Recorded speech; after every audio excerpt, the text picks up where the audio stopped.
in a Bradley Scott right now, right? Yeah, that's pretty good, Renz. Vince, I want to hear you say, like, let's go get a cheeseburger, or let's go get some wings. Let's go get a cheeseburger. It still sounds the same to me.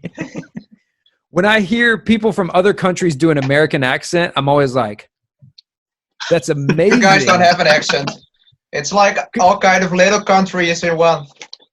Yeah. Well, I've always wondered. I think people from other countries, like, for instance, like I can tell the difference between a lot of different British accents. They have a lot of different ones. Yeah. I'm sure in other countries, like Russia is such a huge place. The Russian families that train at our studio, they all sound the same to me, but I'm sure to each other they're like, "Oh, she's from such and such," or "Oh, she sounds like she's West from Coast You're Russian in the versus Netherlands. East We Coast also Russian. have that. Somebody from Amsterdam sounds way different than from the northern part where I am from. But to me, they'd probably sound very similar. We even have a different language inside of the Netherlands. It's in the northern part. Some people just speak a different language. It's not Dutch. Ah, crap. I might be learning the wrong Dutch then. Damn it. You don't want to learn that myself. America does Pardon have my French. America does have an extremely wide array of language accents, though. Accents, like, yeah. Dudes sound completely different. A New York dude. Yeah. You know, about owning a gun. You know, here in the Netherlands, we can't own anything at all. We can't even own pepper spray. You know. Nothing. Like. Maybe that's why kickboxing is so popular there. It's because everyone needs to know how to fight. You know, we can carry a bow, but we can't carry the arrows because, you know, of the pointy part. Makes sense. But what do you think, as an American, you know, you own guns, you have been a policeman for many years. What do you think about people not being allowed to own guns for self-defense? So, I'm without getting too political, you can't, as an American, you can't talk about guns without getting political because that's a hot issue in American politics. It's true. If there were no guns, then nobody would get shot, right? That's a fact. But the issue is, like, can there ever be no guns? That's sort of where, so. Because even here in the Netherlands, criminals have guns. Right. They do have them. So that's sort of the issue. And then it's compounded even further with America. Like when they try to say maybe Americans shouldn't have guns, it's like, hey, we've already got them. They're here. And there's lots of them. You know, so it's just a fact that they do exist. And I would feel very strange, less so now, as sort of I've come out of this mode and I've just been homework, and that's all I do anymore. I'm not out in the world. I don't go in public. I don't do a lot of things. I'm either at home or I'm at the studio, and those are the only two places that I usually go. I never feel like something might pop off. You know what I mean? Yeah, never on code red, you know, like. I don't feel that way. I don't often have to feel that way, which is because it's unhealthy to feel that way all the time. And there was a period in my life where I always felt like that. But as a policeman, it's understandable. You know, as a cop, you felt that way many times. It's just a switch. Yeah, it's just a switch. It's like a bird flies and people breathe, and cops are just always ready. Yeah, because they teach you, they train you to believe that everybody's going to try to kill you. That's part of the training. Part of the training is at any time someone's going to try to kill you. Which sweet, sign me up. There's pros and cons to that. I think. Right. There are pros and cons to that. You're exactly right, because on the plus side, like, you're always ready, but on the downside, that's not always true. Yeah. So it can be unnecessarily unhealthy in a lot of circumstances. I think there should be a modification to that kind of training, and instead of everyone's going to kill you, it's like, hey, there's a possibility that someone will kill you, but everyone can kill you. Well, it's a universal thing. The only thing that fixes it is real experience. You know, like if you've been out in the streets a lot, and then you learn to relax, and you can kind of suss people out, and you can look at a guy and tell whether you need to be worried about him or not.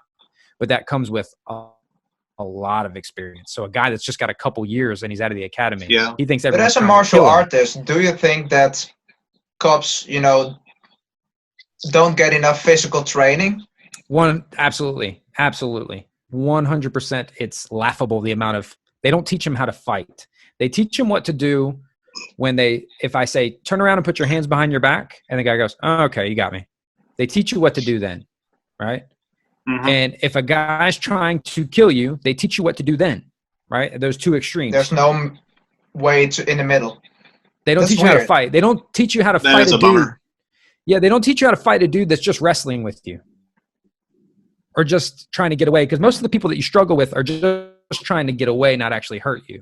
And they don't teach you how to fight a person who's not trying to kill you. It's either you're arresting them or they're trying to kill you, and there's not enough time spent with what's in between, because most of your scenarios are going to be all that stuff in between. I sometimes say that two high school wrestlers, two 16-year-old kids can control somebody better than most cops.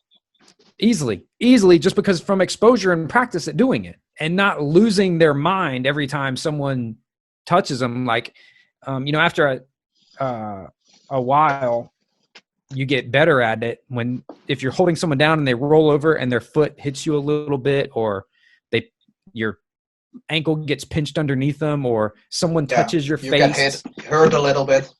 It's not that bad, right? We talked earlier about people instinctively turning away and giving up their back because something touched their face. Well, if you've rolled and sparred a lot, you've gotten smashed in the face over. Yeah, I've had my nose broken and didn't even flinch. I've had the first time I had my nose broken, I hit the ground and cried. You know what I mean? Understandable. It's understandable for sure. But the second time I was like, before. Yeah, but the second time it was no big deal. But I do think learning to fight is important. But I also, and it's just ingrained in our culture. It's hard to separate an American that grew up with guns or is raised around guns or owns guns. It's hard for us to wrap our brain around not having them. But what are your views then on other countries like the Netherlands or the UK, where you can't own anything to protect yourself? Women at night, for example. Yeah, it's just I don't know.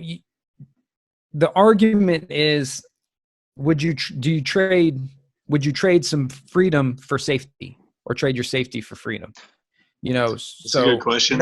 As a Dutch guy myself, I don't think, with our culture that it's good to give everybody guns. Although personally, I think people should be able to own them. But things like pepper sprayer, for example, I think a woman that's walking at night, and gets attacked, if she has pepper spray and training, it's a great equalizer. Right. And there's not a lot of information to support the logic behind banning weapons. Is you're trying, obviously, theoretically, if you accept at face value what they're trying to do, they're trying to take them away from bad guys so bad guys can't use them on innocent victims. There's not a lot of information that I'm aware of that supports that there's large scale attacks on victims using pepper spray. And pepper spray doesn't kill you. You can use pepper spray to disable someone so that you could then do more harm to them. But there's just not a lot of evidence that I know of, maybe I'm wrong, that pepper spray attacks are a widespread problem. If they attack you, it's mostly with either sticks, a group, knives, that guns, kicks you, knives. Yeah. So if you look at pepper spray as a specific example, it'd be hard for me to understand how you could make a case that people are safer if they're not allowed to have it.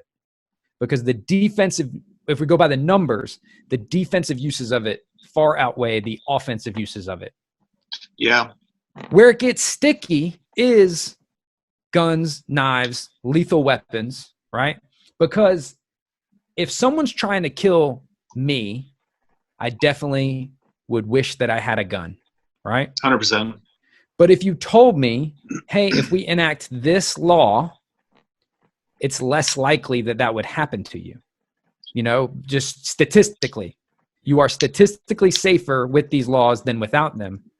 The American way, for many Americans, though, that that mentality is not shared as widely as it once was in our history. The American in me thinks, well, I would rather have an increased chance of being assaulted and have the means to defend myself. I would rather have that than if you actually told me, and I don't know what the cutoff is. I don't know if they said, okay, there's a 60% chance you're going to be the victim of violent crime in your life. And I say, okay, I definitely want to be able to own a gun. And that's just a number I've heard. I don't actually know that that's one that some people work with is 60%. Some people say 2/3. 60% chance I'm the victim of violent crime in my life. I definitely want to have a gun in case that happens. But if you told me, hey man, we could reduce it to a 15% chance, 10% chance. I don't know what my cutoff is before I'd say, I don't care. You know what I mean? If you told me there's a 3% chance you'll be the victim of violent crime, 3% chance that anyone would be if we take away your weapons, I'd be like, it's not, you're making a case. But I get what you mean. You have to, but on the other hand, the American in me says, I'd rather have a gun and live in a war zone, than not have a gun and live in a near utopia. That's a very extreme thing, but that American mindset, that's how we, even in a near utopia, people still get attacked. Yeah, near utopia. Everyone is always like, it doesn't happen to me. It, man. We're not bringing politics into this, right? Right. Yeah, that's why I said near utopia. If you told me it could be utopia, I'd say, okay, take them away. Yeah. No one has, if there are no guns and no one hurts anyone and everyone loves each other and we have abundance, take them away. But we don't have that. In every country where guns are banned, like the Netherlands, the UK, people still get attacked with guns. Yeah. Yeah, and I don't even pretend that that's true, but I don't even pretend when I advocate for concealed carry. I advocate for concealed carry in America because I know the numbers, Someone's decision. People. Yeah. Because I know that that's true. So it wouldn't make any sense to even entertain the idea of me not, you know what else? This is what's cool about being American. One of the coolest things about being American is you're free to be as ignorant as you want to be. You know what I mean? This is true. I can vouch for that. Right. So true. So because the way our freedoms are set up and they're ingrained in our minds and in our culture, it's never a question. Like people will ask you a question like, well, why do you need guns? And a perfectly acceptable American answer is because I like them. Yeah, exactly. I like them. They're badass. That's why. I can't wait to visit America one day, Mike. Did you get a gun? I'm going to visit your gym for sure. No, I got it because it goes click, click, click, click, click, click. Yeah, I got it because it's cool. I don't know. Really good. I can't wait to visit America. Man. Oh, absolutely, man. You're going to love America when you come here, man. Especially after lockdown. After lockdown unlocks, it's going to be amazing. Say what, Vince? I said I'm totally going to visit your gym if you let me. Oh, absolutely. Yeah, assuming travel ever becomes a realistic possibility, we definitely have to do that. I mean, just throwing it out there. I talked to Vince a little bit about possibly road tripping down there. Yeah, I want to be on a road trip, in a few years. I want to visit America and I just want to go to different gyms. Yeah, no, that'd be cool. Assuming that that is even a possibility. Planning things now almost seems silly. It almost seems ridiculous. Like my wife is trying to plan like, hey, what are we going to do next month? And I'm like, babe, are you even sure we're going to have next month? Like, is that even do we even know that July exists? Every month has another crazy thing. Yeah. Are you free for July 2021? Oh, yeah. Of course. I'll most likely be free then. Maybe. If still waiting on those 2021 still happening. Yeah. Yeah, I have friends right now contacting me about setting up travel and stuff like that. I'm like, dude, I'm not even talking about that. That's just dumb. I get what you mean. It's just silly to even. I would feel ridiculous buying a plane ticket right now, even if it was for in the future. Friends of mine already, bought tickets for Greek and countries like that. Yeah, maybe that'll happen. If we have another outbreak, everything is going, be locked again. Yeah. I wonder how bad it'll have to be before everyone just says, you know what, screw it, we're just gonna get it. We're just gonna have it. Like that's just we're just gonna always just get it. If you're immunocompromised, stay home, I guess, but like that's actually one of the things that's happened in my community where I am is it barely registered. Like people here barely changed their day-to-day life where I live. They just said, fuck it. Yes. And there's been consequences for that. But also, business has been like, I don't know. It's so hard to say what the correct answer is. It's understandable. But I do feel sort of silly planning travel. Yeah, I get what you're saying. But in my mind, you always go like two ways. Either you lock everything down, or you make sure everything is open. Because if you try to have a middle way, people are going to get hurt from that. People like you, who want to use their brains, would just say, no, we're not going open. Yeah. And then their business dies. I agree strongly with that. In fact, when we closed 2 weeks earlier than we were mandated to, because we didn't have any information. My wife is a nurse, and she said the information she was getting, though it wasn't solid, like no one would come out and say, this is what is going to happen and this is what you should do. We're like, since we don't know, we'll close. We can survive. I knew that I could keep the studio closed a month, maybe 2, and be okay. And she was still going to be working. That was really the only reason that it all worked out, is because she had just as many hours as she wanted. But I'm with you, man. I wish early on, what they did early on here is they just sort of like said, hey, like try to be more sensible. And they didn't really explain what they meant. Like the whole term social distancing, like they say social distancing, they never said stay 6 feet apart from each other. And like, so people are like practicing social distancing, and they would take a picture with their arms around each other, sitting in their driveway instead of in their house, taking a picture together and saying #social distancing, because they don't actually know what that means, because they tried to make it more palatable instead of saying, hey, everyone go home 2 weeks right now, everybody 100% complete lockdown for 2 weeks, and then we'll just reopen. Instead, it was a slow trickle. Now, part of that is because in America, at least, there are countries where that would fly. That wouldn't fly here. Like people would not. That's just not how. Even if you told everyone, hey, if you go outside, you're going to die, people think, you ain't going to tell me what to do, and they'll go right outside.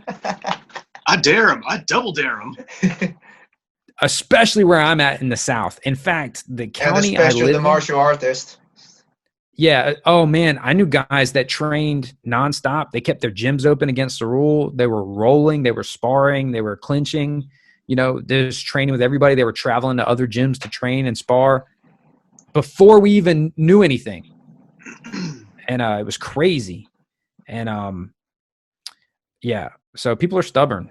Yeah. But but I also it's kind of like a speakeasy almost. Most governments, they didn't share enough information. Yeah, and I think part of that maybe because they didn't know, or part of that because they were worried about the pushback from the real information. And what sucks is I know this. I know for a fact that you do have to, if they don't control what they release, then there's pros and cons to like tell everyone the truth. All right, but what about the dumb people? Do we tell all the dumb people the truth too? Because dumb people don't take the truth well. And soften the blow. Tell them fluff. Yeah. So there's still people who think the Earth is flat. So, is this that kind of podcast? So we're talking about that? We might have to weigh in on that. I am under the impression that the world is flat.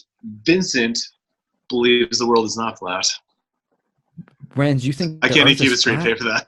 You think the Earth is flat? No. I can't even keep a straight face for that, man. I'm sorry. I tried it with Vincent last time, and he caught on to me very quickly. He was like, "You're full of it." Yeah, you don't really believe that. No. I think it's weird that anyone would believe that. Oh, that's ridiculous, man. Dude, there's some people that don't believe dinosaurs existed. That's what's kind of wild. Yeah, but people are always, looking for secrets and, things that they don't want to trust the government. And I get that. Here's what's funny. Here's what's funny about me. I'll tell you my flat Earth opinion. I totally don't think the Earth is flat. I think it's ridiculous that you would even think that. I don't even know where that came from. The Earth is definitely round. And there's plenty of evidence to support that. Exactly. And there's never been any evidence to contradict that I've really seen that was ever compelling. But if it came out that the earth was flat and that the round earth thing was an entire conspiracy, I'd go, yeah, okay, I buy that. Hey, Bill, I guess you were right. The earth is flat. Yeah. I guess I'll buy you that hot chocolate you wanted. Yeah, my problem is that I don't have any information that supports that, and I don't know where anyone is getting that information. Like, how did you land on... I'll liken it to this. This is one thing that's funny about people, and maybe this kind of sums up how I think about people. When you talk about like a guy that's maybe like addicted to cigarettes or addicted to alcohol or whatever, you know, I often wonder how people land on certain beliefs and certain things that become ingrained in them. Because I get why people try their first beer, cigarette, drugs. Well, some drugs. I get beer and cigarettes. Let's stick with that. I get why people try their first one. I get how that springs into their mind to try beer or cigarettes. Peer pressure. Everyone else is doing it, right? Yeah. Mm-hmm. And I get why people who are addicted to those things drink beer, smoke cigarettes. Like, I get that. I get from the first one I get and the last one I get. The problem I have is with the second one. Because what information were you working with? You were like, oh, everyone's trying beer. That's disgusting. That is awful. Oh, that's terrible. But I'm going to keep doing this until I don't think it's terrible anymore. So when people arrive at ideas and they become an important part of their life, I'm like, what information were you working with when you made that decision? I don't know.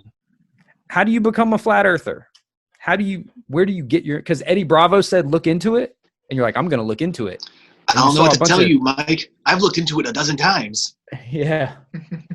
That was an okay impression. You need to work on that. I do think he's funnier than all the other friends of him that are comedians. I'm still waiting on Vincent to do a Joey Diaz impression. Yeah, I thought that Eddie Bravo was like that he was always kind of kidding. You know, when I would see him pop up, I didn't watch a lot of him talking. And I was like, for sure, he's like just joking and it's like a gimmick and he's not really that. But dude, that guy is. But that's also what makes him brilliant. You know, in jiu-jitsu, his mind just works differently than everyone else's mind. In anything, you know, look at the greatest singers and artists and actors and stuff like that. They're all crazy. A little out there. They're all troubled. You look at Michael Jackson, right? It's like the king of pop, but also like one of the weirdest dudes ever. Yeah. Right? You can't have one without the other. And have you ever seen a brilliant MMA fighter that's not nuts? Right. Yeah. You have to be a little bit bipolar to be the best. Capable of routinely engaging in violence for money. You know what I mean? To have flipped that switch. I suck at fighting primarily because I can't fight unless I'm angry.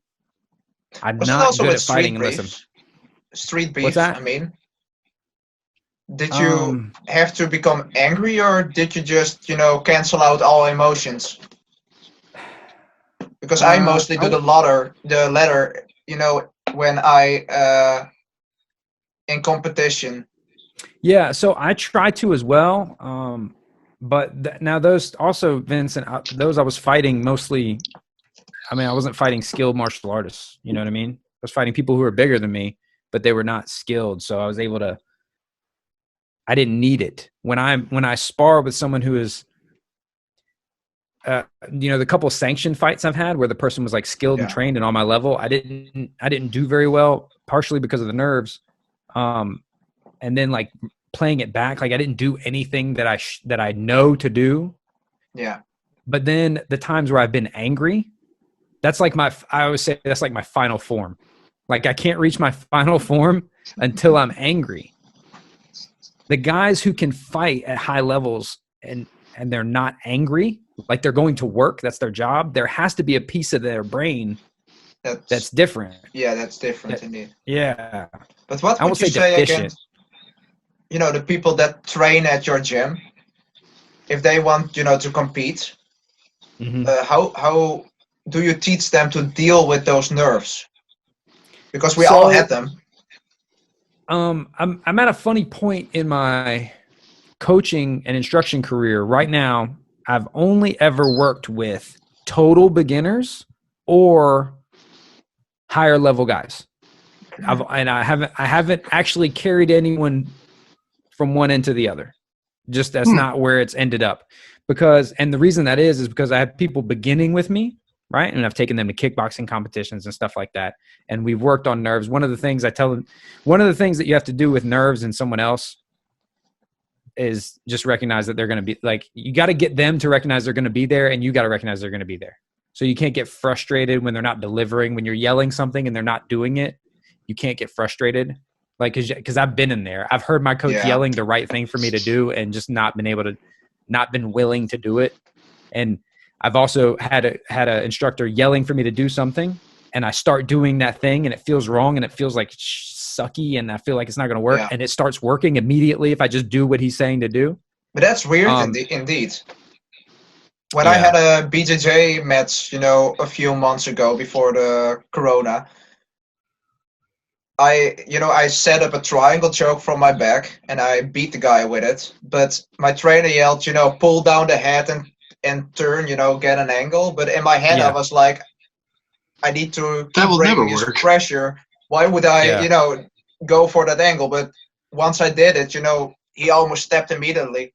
Yeah. But in my head, it was wrong. Exactly what you were saying. Right. The coach will yell some stuff and you're like, no. And you think of a million, you're like, I'm tired.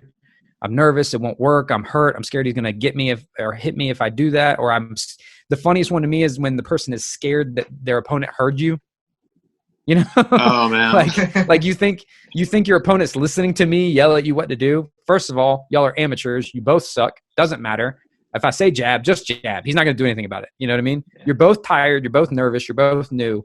Everybody sucks. Whoever is going to win is the guy who's listens to his coach and is in better shape. There's no sense. With exceptions, and those exceptions won't be in that league for very long. They're going to go on. Yeah. Now, the guys that I've trained, and I think the guys that I've trained, I've done striking coaching and instruction for, professional fighters as well. And I think that mental side of the game is something missing. I think that's just something that most, mid-level, maybe guys that have like regional professional fighters, or maybe guys who've been to pay-per-view a few times. I'm not talking about like the top gyms. I'm talking about like pretty good guys. Yeah. I think that's neglected. I don't think they talk. Right. Yeah. Next level tier not guys. Thing? Say what? Kind of like a next level tier thing. Yeah. Like, CFFA level type dude. You know what I mean? Like guys who are obviously good. I've never seen them heard them talk about coaches talking to them about that stuff. Because when you get to a certain level, maybe everyone assumes, well, we're all professionals. You've done this 20 times. You're not nervous. But then once I started like actively training with professionals, I found out they're all nervous. You know what I mean? Everybody's nervous, and they're almost the same nervous. Like they're like, it gets better, but dude, I'm terrified. And they have some fights. My old coach, he's fought on Bellator. He's fought all over the world. He had some fights where he was not nervous, and then he'd have another fight with a less intimidating opponent where all of a sudden he was nervous. So there's like no rhyme or reason to it either. It wasn't like each time you get less nervous. And it wasn't like, oh, when it's a big fight, I'm more nervous. Or, oh, when it's on pay-per-view, I'm more nervous. It just didn't – there was no indicators of when you would be nervous and when you wouldn't, or how bad it would be. Even Donald Cerrone said he is nervous before fights. Yeah. And he fought more than anyone. Yeah, he's one of the greats. You know what I mean? Yeah, it feels like there's kind of like a target on Donald Cerrone. Like, if you beat Cerrone, it's like, yes, I got the cowboy on my notch. Yes. Yeah, he's one of my favorite fighters, though. Yeah. On Star Trek, whenever they wanted to show someone was a real tough guy, they'd have him beat up Worf. That's how you knew. That's how you knew it was a bad dude. If a guy and knocks down, if you need a new X-Men villain and he like beats up Wolverine, it's like, oh, we really need to worry about this guy. Yeah. That's what everyone wants to be. They want to so he's like a gatekeeper, sort of that always the bridesmaid, never the bride sort of thing. Poor Cerrone. And now, Yeah. but Perfect. Mike, I had some short questions. You know, like yes or no questions. Rapid the fire. speed round. Is a The year- lightning round. Is a year of training enough to compete? Yes or no? You can't tell me yes or no. I'm American. I can say as much as I want. Don't worry, mine's a little bit easier. I promise it's gonna be who or who. Yes, because they make competitions designed for beginners, like the point kickboxing that we do with new people and that I did recently. Okay. Yes, you can do those. You can go. Rance, you have the next one? I think even in Next one's on me. Yeah. I asked this one to Seth. I'm gonna ask this one to you because I think this is a good one. Jean-Claude Van Damme or Steven Seagal? Jean-Claude Van Damme. Wise call. I'm sorry, what? What'd you say? Which one did you want to fight? Oh, to fight? Yep. Oh, I thought you were just like, which one's cooler, so I didn't wait for the second guy. Jean-Claude Van Damme. Steven Seagal. Steven Seagal. Who would I fight? It shouldn't even be a competition. Who's cooler on that one? Yeah, Steven Seagal. I'd fight Steven Seagal, obviously. Sensei Seth said the same thing. Well, everyone's going to say the same thing. Fair enough. Yeah. Everyone wants to fight him. Right. People hate that guy. BJJ or karate?